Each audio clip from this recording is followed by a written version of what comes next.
You're listening to There Ought to Be a Law, the Center for Auto Safety podcast with Executive Director Michael Brooks, Chief Engineer Fred Perkins, and hosted by me, Anthony Simino. For over 50 years, the Center for Auto Safety has worked to make cars safer. Good morning, afternoon, evening, good night to everybody out there listening. Good morning. Hey, I wanted to explain to our listeners, by the way, that we have a lot of bad news that comes through sometimes, and we can be mistaken for Cassandra, but for those keeping score at home, we're more Aletheia than Cassandra, so I'll just leave that as an exercise for our Greek mythology fans. If you'd like to follow Fred on his Greek mythology podcast, go to Caesar. No, that's the wrong thing. Look, I didn't take Greek mythology, okay?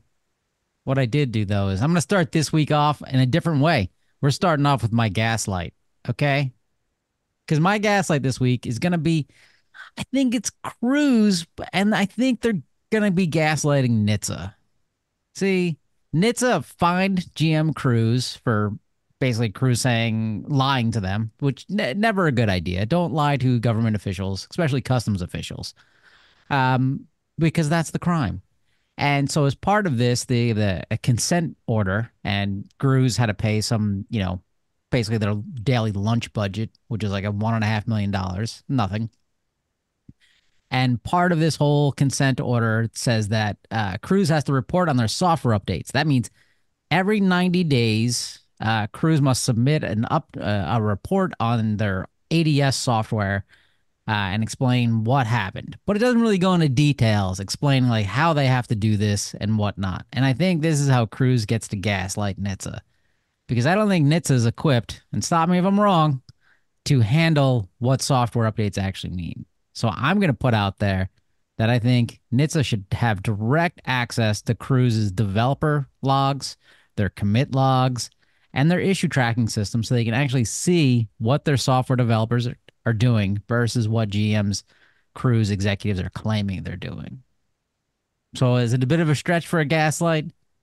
I don't know.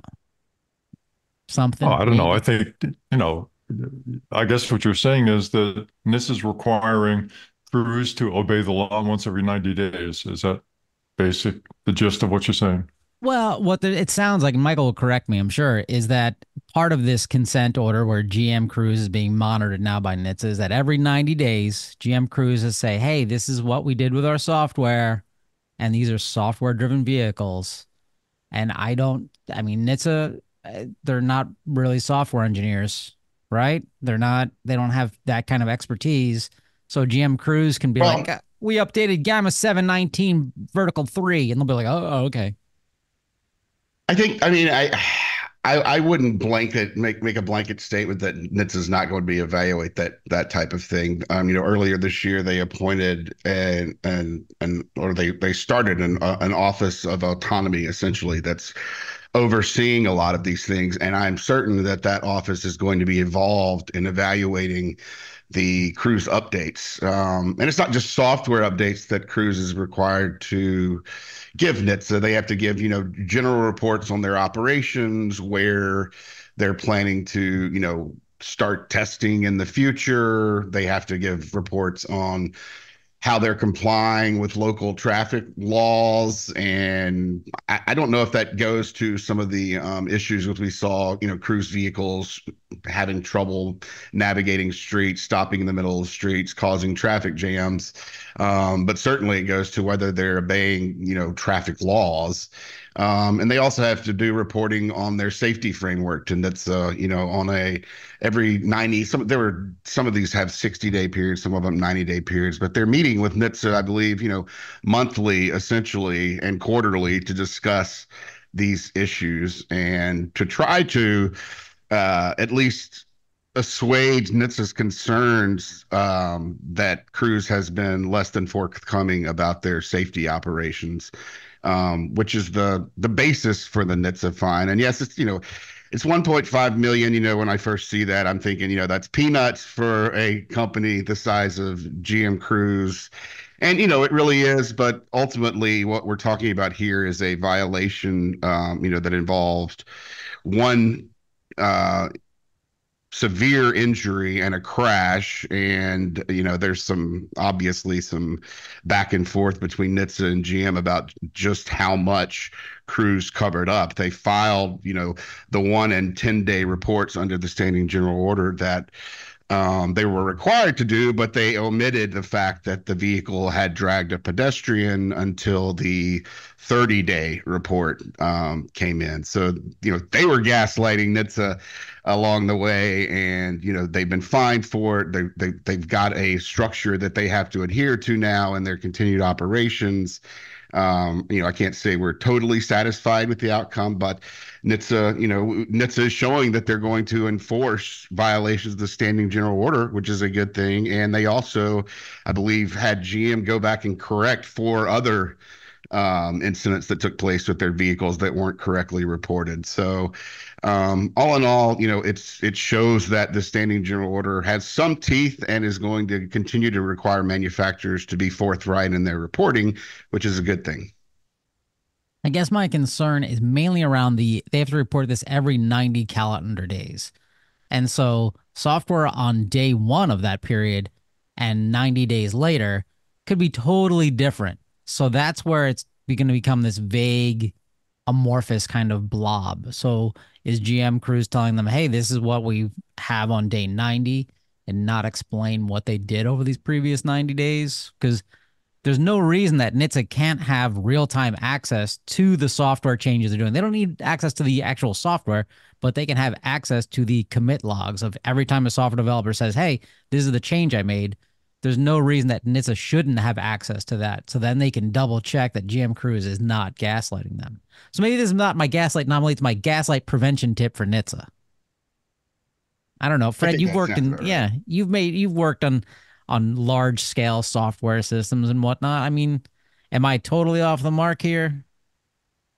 No, I don't think you're totally off the mark, but it's impossible for NHTSA to evaluate software changes instantly. So, there's got to be some delay between the software being implemented or even tried out and the time it takes for NHTSA to evaluate it, and also the time that it takes for that software change to be reported. There are finite amounts of time involved in all that. Granted, they can be smaller rather than larger, depending on administrative burdens that you put on it. But I don't think that it's practical or possible to expect an instant review of the software for the same reason we've said that it's impossible to put out a responsible software update to operating software overnight.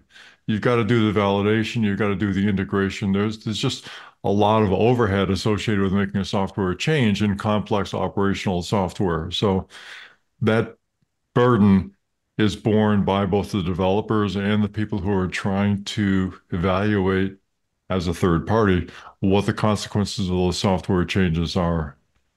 Yeah, I wouldn't say a real-time review or anything like that, but they should be able to have access to all of the logs as they get committed. And so they can see, and, NHTSA can then review it every 90 days, but they have exactly what happened every day. So they can see GM Cruise say, hey, this is what we did. Whatever the terms, they haven't specified the scope of what this means yet. And that's kind of more of my issue, is because that could be a little amorphous. But as long as NHTSA has access to, okay, the GM saying this is what we did, and NHTSA can say great, yay or nay, but that they have access to everything they actually did and they can review it at their leisure. I think that could be provided. They could provide the same access to changes as they provide internally. Yeah. Right. But of course, internally, there's going to be different kinds of software. There's going to be software that's put on for trial, and then the software that's going to be actually implemented in operational software released to the operating units. So there's complexity in that as well. I'm not saying anything that you're suggesting is a bad idea. I'm just, reminding people of the complexity of a responsible software release process.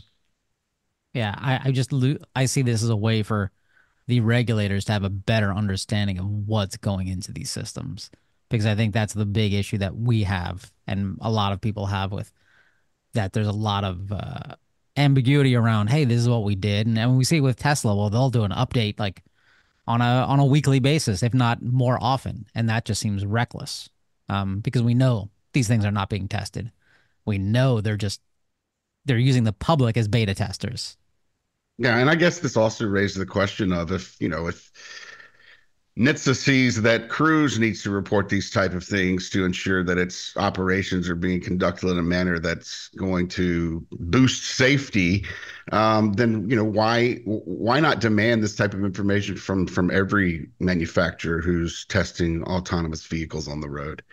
Rather than just the poster child and GM Cruise, who's had a recent poor performance. Maybe it is time to put a little more oversight over the entire industry to ensure that they're, deploying responsibly in areas that are appropriate. So there we go. That's my vote is to give NHTSA more funding so they can better monitor this stuff and force the manufacturers to provide greater clarity. Well, my vote goes towards type certificates for vehicles being released on a public highway. This retroactive evaluation of software that only becomes intense when somebody gets killed or injured is really a bad idea. There should be a process, as there is in Europe, for type certification of vehicles that are going to be released on the public, particularly when the public is being used as unwitting test subjects for these dangerous vehicles. So is this your gaslight nominee? Is this what you're going into? I'm sorry? Is this your gaslight nominee? Is this what we're going into? We can do that. You want to do that now? All right. Yeah, because I kind of kicked it off in a backwards way.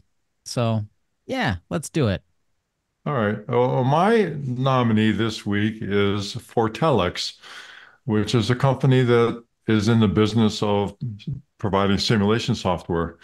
And they make some extraordinary claims, but I want to point out to people that the best kind of simulation that's available is hardware in the loop, in which you take the actual analog system, because we live in an analog world, right, folks?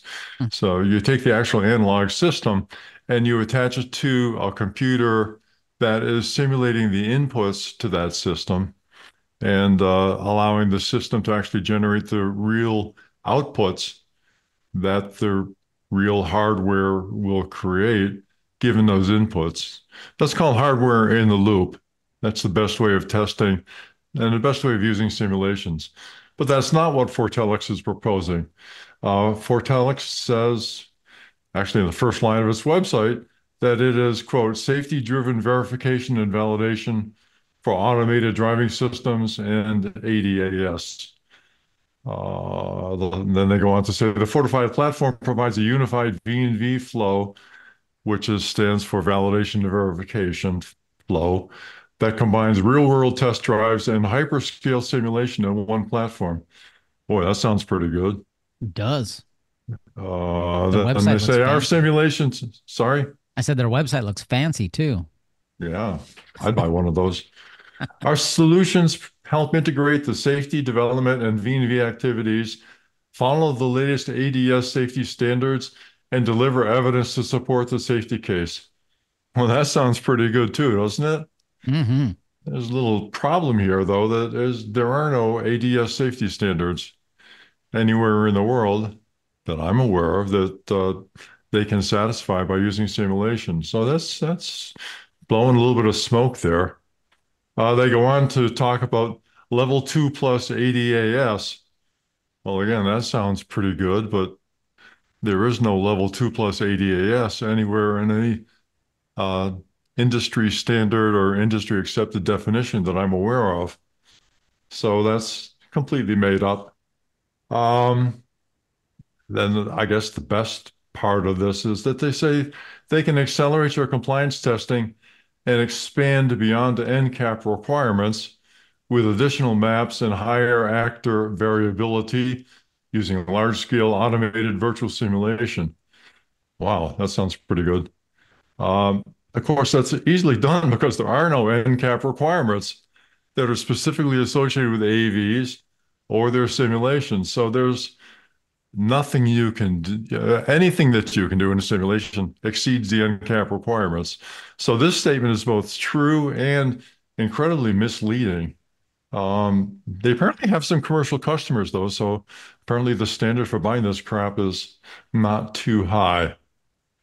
And then they go on to say they can increase safety and quality. They can identify edge cases and unknowns and generate evidence to support the safety case. Well, there's no definition of what the safety case is, so it's probably easy to support that. They probably exceed it too. And exceed it, yeah, particularly because there's no definition. Now, it's true the simulations can identify some things that the software needs to avoid. But what is not true is that any simulation can replicate the real world with enough fidelity to say that a system is safe to operate on the highways using only a simulation as the basis for that claim. So that's why I'm giving them my nomination for Gaslight of the Week, because they just made up mythical standards that they can exceed and use that as a justification for saying that they can provide evidence that will automatically give you strong evidence of a system that's safe to operate on the highways, even though they never take the step of moving from their abstract digital simulation to the real world of analog systems, which is what you do when you have a hardware in the loop system. So this is really actually, I think, assertions that safety of real AVs on real highways can be validated by digital simulations only and not adequately validated within unbounded digital simulation models is really just dangerous bullshit. And so that's my nomination. Okay, so for Telex, I also hear they're the fastest company that'll help you exceed these safety standards. A Baptist company? Sorry. The fastest. They could be Baptist as well. They're the fastest way to become Baptist while you're doing this, because as you use one of their products, you're like, oh shit, I'm going to die. Lord save me. Well, you know, they talk about the Jesus nut that they've got on helicopters, which is basically the nut that you use to attach the rotor to the rest of the helicopter. And they call it the Jesus nut because if it fails, that's who you're likely to meet. Oh, wow. Huh. Because he's one of the mechanics who repairs helicopters. Hello. Speaking of Baptists, Michael Brooks. All right. My Gaslight nominee of the week is, I think, someone who's I've nominated before. It is Governor Gavin Newsom in California, who did a couple of bad things this week. The one that I'm going to call out for Gaslight is his veto of the California bill that was going to require intelligent speed assistance of some sort to be added to vehicles in California. I believe it was going to be required by, I don't remember, 2027, 2029. We do expect that to happen at some point on the federal level, but probably not for another 5 years or so. A lot depends on the political outlook, which is uncertain at the moment. But in vetoing the bill, Newsom noted that adding California-specific requirements would create a patchwork of regulations that undermines this long-standing federal framework, which is speaking of the NHTSA safety framework that and its regulatory framework. But, I think almost anyone listening to the podcast knows that California has made a career out of passing laws, and governors in California have made a career out of signing laws that create that patchwork of regulations for manufacturers to tiptoe around or to comply with. We often see safety standards, not just in the vehicle space, but in all sorts of other areas of life. And we see those coming out of California. And California is the first state generally that starts the process of creating a patchwork of regulations that sometimes ultimately ends up becoming a federal law that applies to every state. So very disingenuous of the governor to act as though California is somehow opposed to creating regulations before the federal government in the area of safety and in other areas. California has long been a leader in requiring vehicles to have higher emission standards than the federal government and other states. They certainly have had no problem creating patchwork of regulations in other consumer related areas, but because Gavin Newsom is, continuing to boost his credentials as an anti-safety tech bro, he's going right along with this language about regulations that is most commonly heard coming from the automobile industry lobbyists that are visiting him in his offices frequently, it looks like. So that's the gaslight part of Gavin's week. He also signed a law that functionally, destroys in many ways what has long been the best or one of the best lemon laws in the country, and signed a bill that did not go through the appropriate process in the California legislature. I spoke about this a few weeks ago. They used a gut and amend process where they gutted a completely unrelated bill that had made it through committee, added language that was approved by manufacturers, including General Motors and others, and then put that directly into a law without the ability for groups like us to comment or to testify in front of the legislature about the harmful effects that the measure would have. So Gavin Newsom gets my gaslight of the week and a big thumb down on his safety actions in the past couple of years. Wow, that's pretty good. But Michael, I mean, Gavin Newsom has what we call Hollywood man presidential hair. And I don't want you to take this the wrong way. You just do not have Hollywood presidential man hair. So when it comes to things of importance, I'm going to have to listen to him. I mean, maybe you need a pomade or something. Well, Anthony, your hair is much, much more beautiful than mine will ever be. So, I'll take your word for that. I mean, if we're judging our political leaders by hair, then, I don't know how to argue with that. That sounds like a great way to go. I think so. That, and he has a very strong jawline. He looks presidential, but his actions are they'd make Ronald Reagan blush. Let's be honest. He's definitely out there. Do you have something to add, Fred? Was that what that lean in was? Well, I'm going to lose out in the hair sweepstakes, I think. Or you're winning in reverse. Well, if the standard becomes the amount of light that's reflected from somebody's scalp, I'm in the running, but I'm not sure that's what you're talking about. Okay. I'm not sure what we're talking about either anymore. But hey, let's do an update on a fun little story. I think it was last week. You guys remember Fisker Ocean? They're a car company. They went bankrupt and their cars have open recalls, and they told their customers, well, you got to pay for the recalls. And then they're like, nah, we'll pay for the parts, but you got to pay for the service. And then at one point briefly they said, no, we got it all. Then they're like, nah, you guys, we're in bankruptcy, but we put enough money aside to pay for the parts, but you got to pay for the service. And then people like Michael Brooks are like, no, that is not the federal law. So, Michael, what's going on with Fisker now and their lovely lawyers?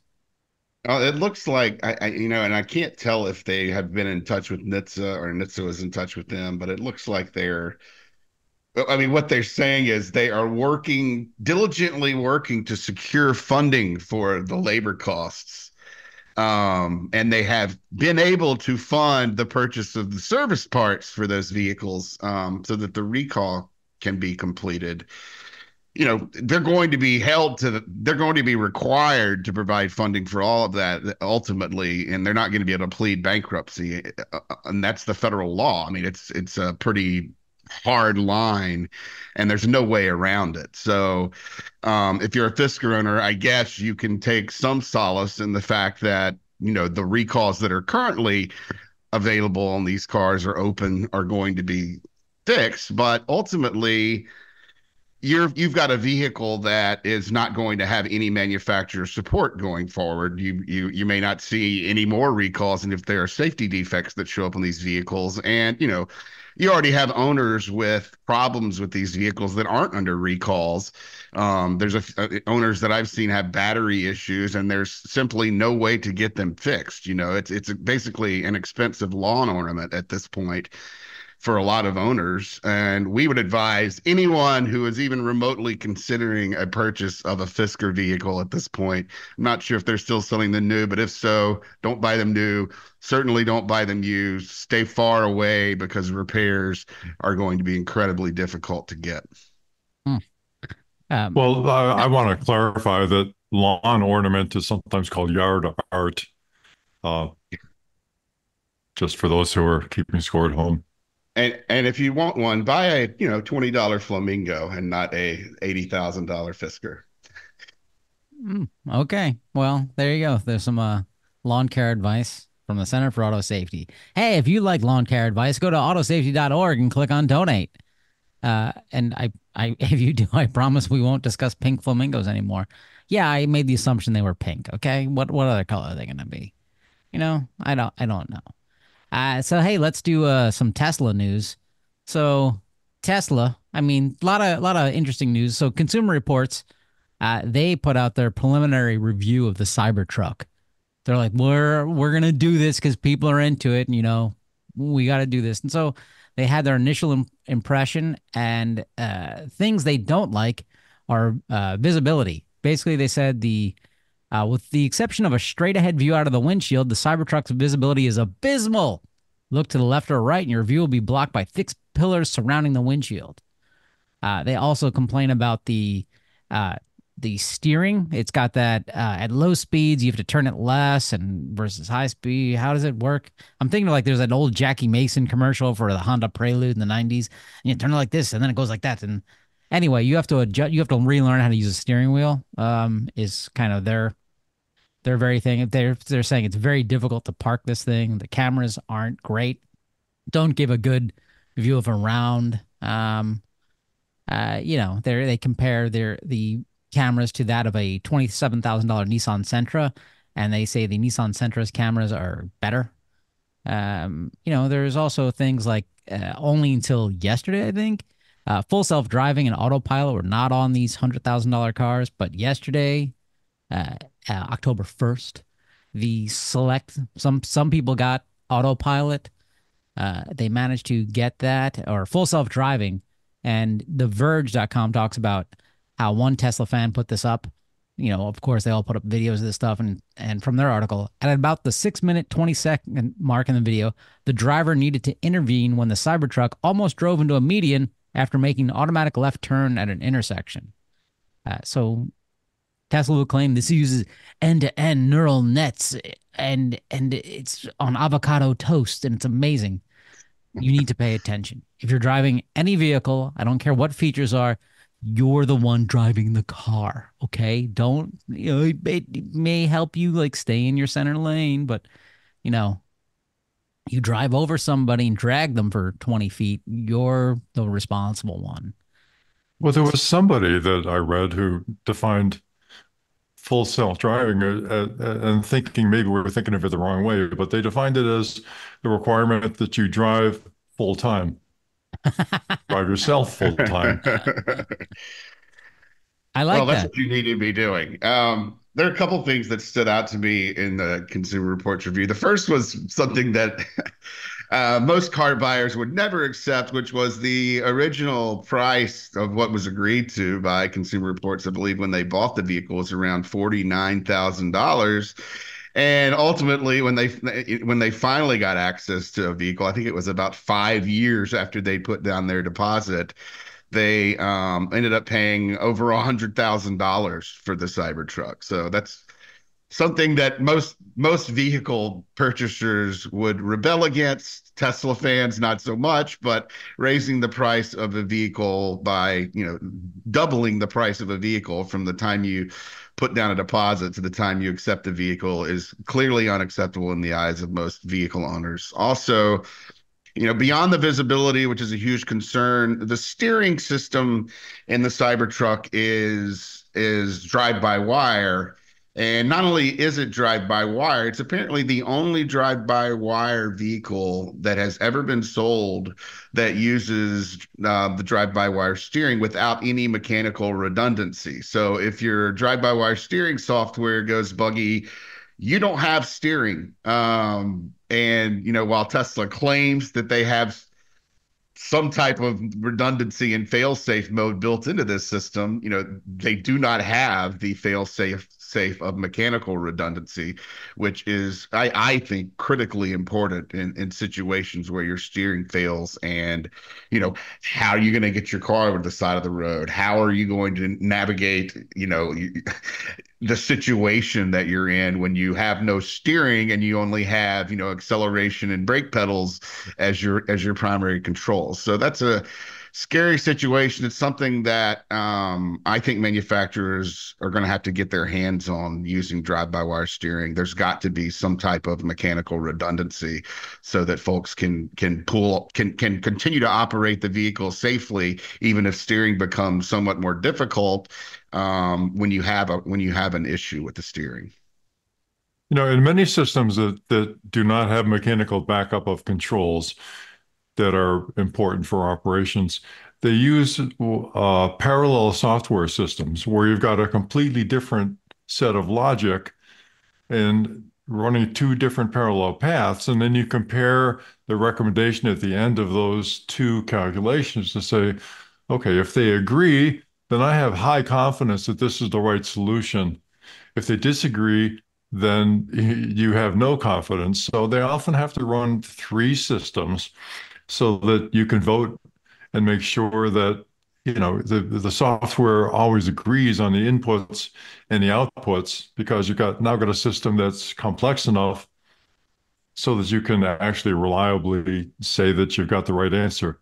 This is never done in these AVs because the complexity of the software that they're running prohibits a parallel system to be put in place with different logic that looks at any critical parts of the software. So what folks look at in software-driven vehicles is inherently much less safe than other systems that are put in place in other kinds of systems, aircraft, for example, that rely upon software for safety critical functionality. I don't know if the software in these systems, because Elon always claims that it's a supercomputer neural network, artificial intelligence behind this. But Elon doesn't know jack shit about engineering. He doesn't know anything about software. And I don't know if what he's saying is actually true, because the little bit that we have out, we know it's humans manually mapping out each road and saying, this is a curb, this is a divider line. So it may be complex in a spaghetti code kind of way, but I don't think there's any sort of, I'm not convinced there's intelligence behind this. The other data point I have on this is my buddy Kyle, when he was the head of GM Cruise, I think CNBC was interviewing him and they were like, oh, do you have a supercomputer like Tesla? And he just said, you don't need a supercomputer to do this kind of stuff. It made me think, oh, this is another data point of Elon being full of it. So I wonder how complex this actual software is. You're using Kyle to bat off, and that doesn't really work if they're both full of shit, right? Well, he's full of shit when it comes to safety, but at least I think he knows a little bit more about engineering than Elon, which is not saying much. I agree, but it was very interesting. It was like, yeah, we don't need a supercomputer to do this kind of calculations. And a little bit we have out from Tesla is they've got minimum wage workers literally mapping out what the roads look like. So I'm curious, because the other example I can think of that is fly-by-wire is, of course, Airbus, their airplanes. But yeah, it's a triple redundant system, but it's also run by people who have thousands of hours of training, who are regularly trained every year. Their software release process takes years. because the amount of validation and testing they have, because they don't want any plane to crash or suffer an issue. Um, I don't think we have any reason to think Tesla does that remotely. No, no. Well, the parallel between Musk and Kyle is that they are both experts at selling bad ideas who they believe time has come. Right. They're experts at selling what we all grew up as children. It doesn't matter how old you are. You all grew up with the same. We all grew up with the same myth of a comic book idea of the future. Um, yeah, it's see, this is another reason that I think NHTSA should have access to the software, at least the comments and the developers write in to find out what's real and what's Memorex. Well, I agree with Michael. There should be a requirement somewhere that says if you have a software-driven vehicle that has safety-critical functionality, you should have a mechanical backup to that if, to make sure that you're not going to kill the people who are using it when the battery goes dead. Right. Yeah, and we've seen with Teslas where the battery goes dead and people are locked inside the car because the doors because they can't find the manual door release that's been hidden under a panel. Right. And the doors don't work unless there's power, which is insane. The CyberTruck that burned up in Texas a few weeks ago and killed the occupants. Michael, do you know if the NTSB has yet discovered why that happened or how that happened? No, I'm not even sure if the NTSB was investigating that crash or not. And I haven't seen anything else on that. But that's just another reminder that of the dangers of crashes and battery fires and crashes. Well, while we're still on this Tesla full self-driving crap, Ars Technica has a great article titled "Tesla Full Self-Driving Requires Human Intervention Every 13 Miles." Oh my God. From our friend of the show, Jonathan Gitlin. Quoting from the article, the partially automated driving system exhibited dangerous behavior that required human intervention more than 75 times over the course of 1,000 miles of driving in Southern California, averaging one intervention every 13 miles. This company called AMCI Testing did this and said, but quoting from them, but its seeming infallibility in anyone's first 5 minutes of full self-driving operation breeds a sense of awe that unavoidably leads to dangerous complacency. When drivers are operating with FSD engaged, driving with their hands in their laps or away from the steering wheel is incredibly dangerous. And I think this is what we've discussed, what friend of the show, Phil Copeman, has mentioned, is that first 5 minutes, you're like, oh, this thing is doing everything. I become complacent. I don't have to pay attention anymore. Then, oh my God, we're all going to die. And that's the dangerous part. So, well, it is. And we see this over and over again when people talk about their test drives in the Cruise or the Waymo in San Francisco. Well, hell, I went from my hotel to the Presidio with, 15 minutes and it was perfectly fine. So therefore, it's safe for all users in all circumstances. Anecdotal information about a safe test drive is not the same as endurance testing and comprehensive, expansion of the testing to all circumstances that somebody is likely to encounter. And yeah, complacency comes in very fast, and the reporters who are enjoying this nice ride, I think, do the public a disservice by simply drinking the Kool-Aid and talking about how wonderful it is, and we really need to do this worldwide. I wanted to note a couple of things. If you look at the AMCI testing has a website that has, I think it's about 6 videos of the different scenarios in which they tested full self-driving. And those are interesting to look at to see, exactly what the system is doing on the roads. And, I'll note, as they noted in their overview, they found the system to be surprisingly capable, which, we note is something that leads humans to believe that it's going to be safe all the time. But they describe it as surprisingly capable while simultaneously simultaneously problematic and occasionally dangerously inept. So it seems like it's like a football player that's got a lot of potential, but also has a lot of downsides on the other side, and maybe best avoided. And I also note that they said that when errors occur, they are occasionally sudden, dramatic, and dangerous. In those circumstances, it is unlikely that a driver without their hands on the wheel will be able to intervene in time to prevent an accident or possibly a fatality. So, it's sounds a lot like the way we've described it as a trap. We fall into this idea that the system is doing everything that needs to be done and that we can go about our business without paying attention. And in those moments, you're at the greatest danger. So everyone who is willing or willing to use full self-driving out there, please pay attention and keep your hands on the wheel, and don't be lulled into a sense of confidence in the technology, because you might be the next person to die. Right. Those sudden and dramatic circumstances that they talk about are exactly why the kind of simulations I was talking about earlier offered by Fortelix are too limiting and unrealistic for evaluation of the real world operations of these vehicles. I mean, shit happens, folks, and it happens fast and furious, and it has bad consequences. And whenever the bad consequences occur, it's generally a result of those things that are happening really fast and are completely unexpected. Speaking of occasionally dangerously inept, let's talk Kia. Yes. Kia, an article also we're linking to from Ars Technica. Quoting from the article, today a group of independent security researchers revealed that they'd found a flaw in a web portal operated by the car maker Kia that let the researchers reassign control of the internet-connected features of most modern Kia vehicles from the smartphone of a car's owners to the hacker's own phone or computer. Ugh.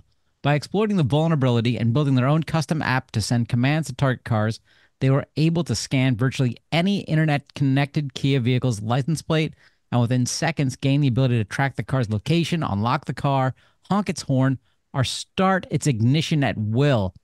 Ha! Take that, TikTok generation! USB cable, nothing. Come on, kids. Step up your game. Hack it via your phone. Honk the horns. Yeah, I mean, it's a really scary one. I mean, they don't even need anything other than the license plate in order to essentially hack into a person's vehicle system, and then you can obtain that person's personal information, name, phone number, email address, physical address, and add the attacker as an invisible second user on the victim's vehicle.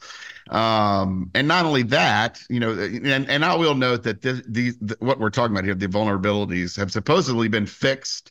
The hackers didn't release this tool, so this is hopefully not a problem going down the line for Kia owners. But what it allowed this hacker to do, and the most concerning thing to me, is that they could start the vehicle remotely. And that would allow them to start a vehicle that's parked in a garage, and we all know how bad a buildup of carbon monoxide is. It can go from the garage to a house. This could be done while people are sleeping. There's a significant safety issue just in that part of this hack. So it's something that I'm glad these hackers caught and communicated to Kia so that they could fix it. But it raises questions about just how secure Kia systems are overall. And also, there are a lot of concerns that consumers need to be aware of when they are using, web apps and using their phone to connect to their vehicle. Cybersecurity is not a guarantee. And anytime you're connecting your vehicle to the internet, there is going to be a chance that someone might be able to exploit the vehicle software, the web software, whatever, however you're connected. to make bad things happen. So people should be very aware of that. And before you relax because you didn't buy a Kia, the authors go on to say, quote, and those bugs are just two among a view of similar web-based vulnerabilities that they've discovered within the last 2 years that have affected cars sold by Acura, Genesis, Honda, Hyundai, Infiniti, Toyota, and more, close quote. So, yeah, be afraid. Oh, that's not good. Yeah, so the hackers said that what Kia's website allowed you to do is connect through your car just by entering the VIN number. And there's services that allow you to just go online, enter in any license plate number, and it'll pull up the VIN number. I guess that's all public data. I don't know Mm. why Kia didn't do any simple like security check on this. Maybe, I don't know. Maybe software, safety, cars. Huh, who knew it would be a problem? I had no idea. Oy vey. Speaking of which, let's do a little Tao. The You've now Tao, entered the and since we're in Tao the of world of Fred. digital, let's talk about digital latency, which is a type of undergarment worn in the 1920s, right? Is that what digital latency is? Still being used. Put up by Playtex, I think. Um, so there's a lot of terms that we throw around, and I wanted to make sure people understood what they are. At least our astute listeners understood what they are. So latency is one of those terms, and it's related to another term called throughput. So latency basically is how quickly your computer can communicate with another computer. And something you can try at home. If you get on your computer, go to terminal, you can type in ping and then a space and then the coordinates of some other server, and it'll tell you how long it takes your computer to get a message back from the other computer that says, yeah, I've heard you. Um, so I did a little research here and I started to look at how far away servers can be and what their response would be. The reason this is important is because a lot of the AV developers, I think all of them actually, are using remote assistance and remote locations of their servers with human beings behind them so that they can actually back up their autonomous claims. None of them are truly autonomous. They've all got these backup humans. But I digress. So if I started the ping test from my own phone, my own iPhone, I found that the ping was 45 milliseconds to Chicago, and I've started in Massachusetts, and the response was 314 milliseconds from Melbourne, Australia, which is about a third of a second. So if you're driving your car at like 60 miles an hour, right? A third of a second is about 25, 30 feet, something like that. So before anything can happen to analyze what your car is all about, you've already traveled 30 feet. And a lot can happen in 30 feet. As we were discussing earlier, stuff happens fast and you can't really respond. Throughput is a little different. So throughput is given that you've got amount of time, a finite amount of time it takes for you to communicate with another server, the other server's got to do some things to do some calculations, right? And then it provides a result and it comes back to you. And so this can be very lengthy. You can have a complex interaction with that server. It has to do a lot of thinking and a lot of research. And so the throughput can be much larger than the latency. It can be no less than the latency, though. So the latency is a lower limit on how quickly you can get a response. It's also internal within the car's computer, right? So there's a certain amount of latency there, but it's very small. But there's a lot of delay associated with the throughput, particularly if the computer is overloaded, things are happening, you're filling up the memory. So when we talk about latency and throughput, you should remember that there's always a finite amount of time that is required before the computer in your car can respond to stimuli that are coming in from example for the cameras or the LiDAR or whatever sensors it's got, and then translate that into the logic that's required to determine which direction the car is going to be steered in and how the brake's going to be applied. So latency is part of that. The farther away from the car that you physically get, like with the remote assistance that's available and provided to all of these vehicles, the slower it's going to be. So that's the short message about this. You've got latency, you've got throughput. Throughput is always longer than the latency, but never shorter. And that's it for this week. That's great. I think as a good example for those playing the home game is next time you're on some sort of video chat with a friend or family member, have both of you pick up an instrument like a guitar or something like that and say, "Hey, let's play a song together." Because like you think, "Hey, we're talking to each other in real time and everything that doesn't have any delay."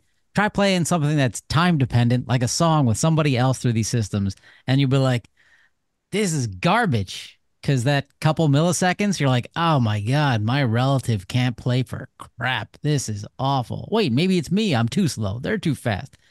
That's a quick way to understand what latency is. Also, Remote work doesn't work for bands. no, it doesn't. It's a big problem. It doesn't. It does not work. Um, But what I did while you were talking, Fred, is I went and I pinged autosafety.org. And you know, it took me 4.234 milliseconds to reach the nearest server. Wow. 4.234 milliseconds, pretty quick. And in that period of time, you can go there and donate. Oh, and while Fred was talking, you could be telling your friends, "Hey," text them and say, "I found this awesome podcast called There Ought to Be a Law. I gave it 5.5 stars." That's right. You get an extra half a star in there if you like us. So what do you think, folks? Have you done this? I'm waiting. Fred muted himself, but I think he just did it. He definitely No. I was just wondering if you had pinged Piggly Wiggly because we keep waiting for them to come as our sponsor. Maybe there's a latency problem there. There could be a latency problem or it's a blocked artery problem. I'm not really sure with the Piggly Wiggly. Hey, anyway, before we get to recalls, here's a fun little story that a fan of the show sent in a couple weeks ago. We haven't gotten to yet. There's a company called Zeekr. Zeekr? They are a Chinese company, I believe, and they have this fun, weird video of their compact SUV driving into a lake to show how they have built into their car a way to automatically break the passenger windows. And we've talked about this before, if it's tempered glass or if it's that other kind of glass. What's the other kind of laminated glass? And you need different tools. And so they have basically a window breaker built into the door panel. But you can, we have the link to this. Watch the video. It's bizarre of this guy slowly sinking into a lake and taking his time and relaxing. The car's filling up with water and then he eventually breaks the glass. The question I have for people at Zeekr is, this is an electric vehicle. I assume this was fresh water. This was not salt water. Because imagine salt water, you're going to get some major shorts, as we've seen with flooding in the South. What? Couldn't you just done this experiment on land? Yeah, I think they could have. I mean, it's an interesting demonstration by Zeekr. I'm not sure if it was worth the value of that vehicle they sunk, but they are, they clearly have tempered glass in their side windows, which can be broken by those types of tools that they've basically installed into. I think you can pull a handle in the passenger or driver's doors and it will break the glass because it's tempered, but it would not work if they had laminated windows, which are far more difficult to break and to escape through, and very, very difficult in many circumstances. The typical tools that you see sold on Amazon or at your auto parts store are not going to work on laminated windows. And so once again, this story just bears out a warning for everyone out there that you should apprise yourself of what types of windows you have in your vehicle so that you know which one is going to going to work the best if you do need to escape the car quickly. I have one more before we jump to recalls. And I know you're like, please get to recalls because then I know the show's almost over. Get to recalls, I can wake up out of my nap or I can end my hypnosis section. But no, this is a good one in weird law. Uber. So what was this? Basically, let's see. A married couple can't sue Uber over severe injuries they suffered in a 2022 car accident because of mandatory arbitration provision in the ride-sharing company's terms of use. So what happens is the couple's claims that their 12-year-old daughter, when using Uber Eats, which is a separate service, said, "Okay, I click to agree to the terms of service." I'm not a lawyer, but let's play one. Can a 12-year-old agree to terms of service? Is that enforceable? Can a 12-year-old sign a contract? Well, I mean, apparently, according to the Superior Court in New Jersey's appellate division, yes. I mean, they reversed the lower court's ruling that essentially said, this click on a screen by a 12-year-old shouldn't void the rights of the parents to pursue a lawsuit in court. Uber is basically trying to force them into Uber-sponsored arbitration based on the fact that their daughter was ordering food and accepted their terms of use, which include an arbitration provision. Well, I just want to jump in and say that this is not about the food. This is about an injury that happened later that the court said, well, too bad because your daughter ordered some chicken wings. Yeah. And this is a problem. I mean, we've talked about binding or forced arbitration on a number of occasions. I mean, essentially, all the software that you're using on your phone, there are going to be terms of use that pop up occasionally. I think I have one every week from Samsung, who manufactures my cell phone. And it basically says, click here to accept our new terms of use. And if I touch my screen in any way whatsoever, it will deem that I've accepted their terms of use, which I'm sure buried, 83 pages down, include an arbitration agreement of some sort. I don't understand how we've come to a point in America where companies are allowed to bind individuals to this type of thing with only the very briefest of interactions. You're not having to explain the terms of use to the consumer. In fact, if I wanted to keep up with Samsung's terms of use, I would have to read a very long document every week just so that I was comfortable clicking the button. And if I don't click the button, then guess what? I don't know that I can use the service. So it's a contract of adhesion, and even beyond being a contract of adhesion that, where the Uber has really all the power to enforce it there. It's also just a very sneaky, underhanded way of getting consumers to agree to a contractual provisions. There's no bargaining that's taking place there.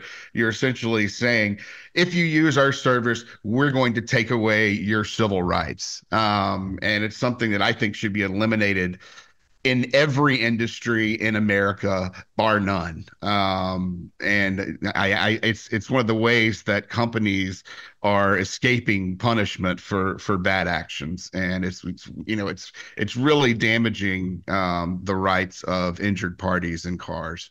All right, 1-star review there to the appellate court of New Jersey. Yeah, that was a bad decision. Well, let's see what happens as it goes up the next level. What's after the appellate court of New Jersey? Is it the Supreme Court of New Jersey, or is it the Supreme Court of New Jersey Supreme Court? All right, New Jersey. Let's see how they are. I thought it was Tony Soprano. Ayo. Hey, let's go into recalls, and you're coming out, and in 10, 9, you're clear. You understand of where you're located, and at the snap of my fingers, your hypnosis is done. All right, recall roundup. First one, a rare entrant, Toyota. 42,199 vehicles. The 2023 to 2024 Toyota Corolla Cross Hybrid.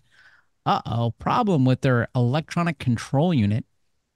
Skid control ECU. Oh, the brake actuator and the skid control and the regenerative brake system. There's a possibility that brake fluid pressure may not be controlled as designed in limited situation. Michael, translate this. So there's a electronic control unit with that's embedded in the skid control system of these vehicles. Basically, when you hit the brakes, they're going to prevent you from locking the brakes and sliding to a stop versus pumping the brakes, or there's software that's controlling the actuation of the brakes so that it makes slowing down quickly safer, particularly in rain or other bad conditions. And in this case, the software is not working properly, and it's not properly controlling the brake fluid pressure when you're in those situations, and it makes it harder to push the pedal. It reduces the braking force, and it increases the stopping distance, thereby increasing the risk of a crash in those situations. So those vehicles have to go back to the Toyota dealer and have their skid control electronic control unit software updated. It looks like that's going to start in early to mid-November for owners of these. What is it? A Corolla Cross Hybrid. Yes. Why couldn't they just call it anti-lock brakes? Skid control, it seems embarrassing. I think it's part of the anti-lock brake system. It may also be part of the electronic stability control system. Either way, it's broke and they need to fix it. Yes, get that fixed. Next up, Chrysler, not a surprise. 15,835 vehicles. The 2017 to 2020 Fiat/Arboth 124 Spider. And there is a airbag control module is the issue here. And this one is so if a lot of airbags have most airbags these days have dual stage deployments instead of a single stage deployment. A single stage deployment means that an airbag is basically, when it is actuated, it has one way in which the airbag is deployed at one force every time. It's one of the reasons that dual stage airbags are more important is because they can deploy at a lower level or a higher level, maybe even multiple levels, depending on the driver's weight, the driver's positioning in relation to the airbag. And it also, when you're in higher speed crashes, the airbags can deploy more forcefully to ensure that they're there to protect you, because things move a lot faster in higher speed crashes. And in this case, the airbag control modules in the Spider vehicles are, they're commanding the dual stage airbag deployment, the most powerful frontal airbag deployment, and that could injure passengers who are smaller or who are closer to the steering wheel, closer to the airbag. And it's doing that despite the fact that the single stage deployment, or the lesser of the two forces, should have been deployed. So that's a pretty significant recall. It's only about 15,000 vehicles affected, and they're all from 27 to 2020. So I really think folks who have these vehicles should be on the lookout in early November when this recall comes out. So throughout this recall, though, it mentions Mazda a lot. That Mazda notified Stellantis, which is Chrysler. Right. Did Mazda make these cars and they just rebadged, or is this Mazda made the airbag? What's going on? It's confusing. Sometimes you'll see that occasionally. There are manufacturers who cooperate in designing or in building certain vehicles. I'm not sure what the provenance of the Fiat Spiders here is, but it appears that Mazda is involved in either design or they must have been teaming up somehow on the cars. Sometimes you'll see companies where Mazda puts out the B2000 pickup and Ford puts out the Ranger. They're the same vehicle in most respects, other than their design, but you'll see the companies issue recalls on behalf of one another in those circumstances. Got it. Next up, Mercedes-Benz, 27,190 vehicles. The 2021 to 2023 Mercedes Maybach S580, which I think Fred has. The Mercedes-Benz regular S580, which is just too down the road, just too poor for Fred. Hardware failure in the Camtronic system. I love a good Camtronic system. And injected fuel might be erroneously increased by the Lambda control system. They're just making shit up now. This is, Yeah, I you mean, know, I mean, what essentially is happening here is there's software. Well, in the event of an independent hardware failure, so there's a hardware and software issue here, where for some reason the fuel injector is increasing the amount of fuel that's injected significantly during the cylinder deactivation process. And so what happens ultimately is you've got more gas going in and the vehicle is not expecting that. And the exhaust temperatures coming out the other end are so hot that they are going to damage the surrounding components, which could be, engine wiring harnesses, catalytic converters, and you can lose propulsion of the vehicle, and there's also a risk of fire. So I believe that the fix for this is reprogramming the software in the engine control unit, and that'll be available later in November. All right. Up next again, Chrysler. 336 vehicles. The 2024 Ram ProMaster. There's some the battery electric version. It may have been produced with incorrect motor control processor A software that may allow a loss of propulsion. So this is a vehicle with a gross vehicle weight of 9,350 pounds. Which makes me happy that Chrysler's only sold 336 of them so far. But this is an incorrect software issue as well. I think all four of the issues we've discussed so far today have been software problems. And ultimately, the vehicles are going to be fixed. It's a power inverter module that is the source of the issue. And it's essentially you're going to lose propulsion. So, as much as I'd like to see these giant heavy trucks lose propulsion, it's still a safety issue, and I don't want anything to happen to you. So please get it into your owner.